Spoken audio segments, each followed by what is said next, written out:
Okay, they reporting leaks all over the wall. They say it's the roof, but I suggest them first take care of the cracks on the stucco and the overlaps on the ceiba, because that thing is the roof, but the stucco is not part of the roofing job. But as a roofer, I always fix jobs from someone else, cheap job. As you see, the parapet walls are cracked already. The water come here on the crack and go on the paper underneath the stucco, travel from the paper and come out from this line, from this gap.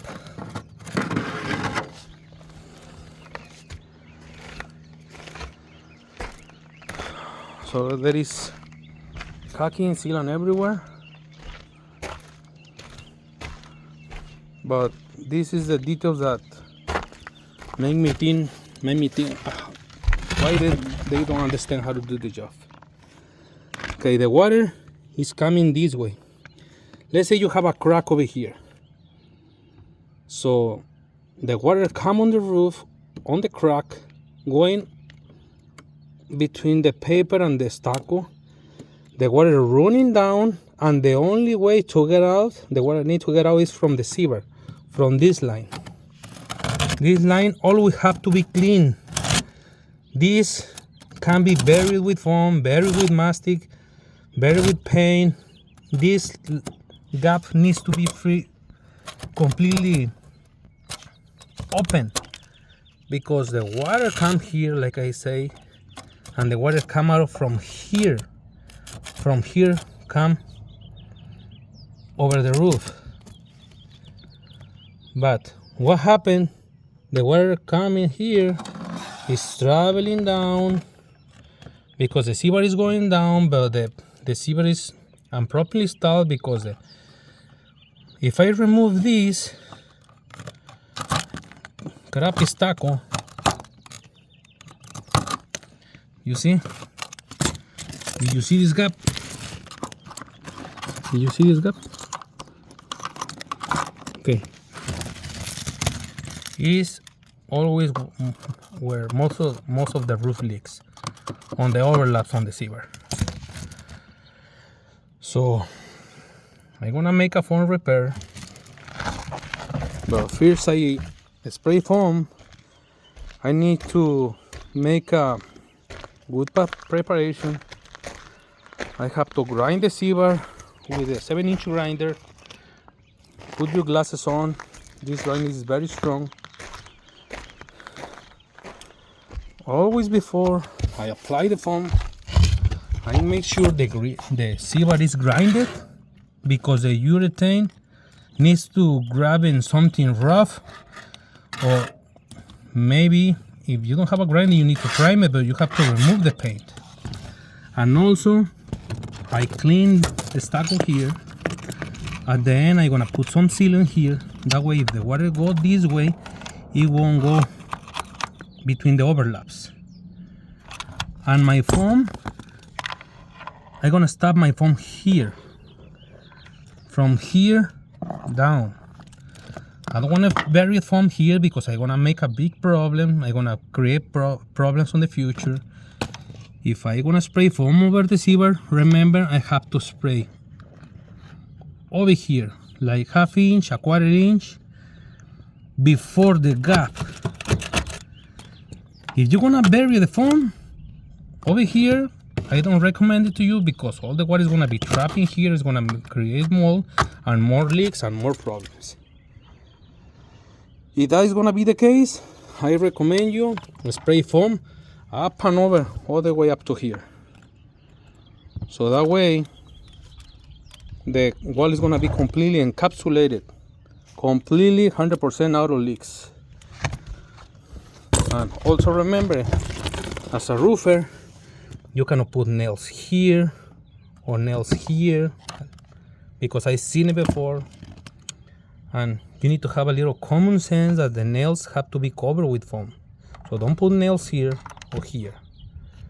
All the nails The purpose of the net, because if you see the zebra is moving, the closed foam is so strong, it's gonna pull the zebra, and then the foam is gonna crack. Remember, nails, 1/4 inch, 1 inch down. Secure the zebra. Also, you get a drain on the way. Make sure you put square heads on the drains, because it's the same. The foam is gonna pull the material, the build-up roof. You need to put square heads. You need to clean the old material down to the plywood.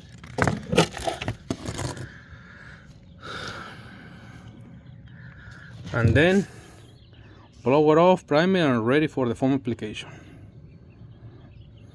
Now the foam is applied. We gradually spray from 0, 1/2 inch, 3/4, going to 1 inch. Over there on the cricket, we spray a little extra foam, like 2 inches on the cricket, and gradually to 3/4 of an inch on the scupper. Beautiful. Okay, we remove the paper, the plastic. We detail a little bit with the grinder and a sharp knife. We put a urethane Sikaflex caulking on the overlaps on the C-bar. We detail the scupper, nice and beautiful. Nice square scupper, nice detail. You see, what is my foam? Is where you should stop your foam on zebra forever, every day. Every day you spray foam on a parapet wall and you have zebra, is where you wanna stop your foam. 1/2 inch, 1/4 inch before the gap of the Stucco. In every single video, I explained already this like 1,000 times, but I see roofers with 40 years of experience making the same mistake.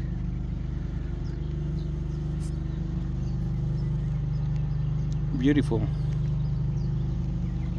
Ready for the elastomeric coating application. Okay, the repair is 100% done. We applied 2 coats. The first coat was spray and back roulette, and the second coat was spray only. Remember, roofers, keep the coating between the edge on the zebra. Same thing with the coating, don't cover the gap. Look at how beautiful and artistical this roof looks. Nice and beautiful. That's because foam every day is more popular, and a lot of people choose foam instead of a build-up roof. Imagine how much weight, how many tons you have here on the roof, making the flexion, bending your rafters, bending your plywood.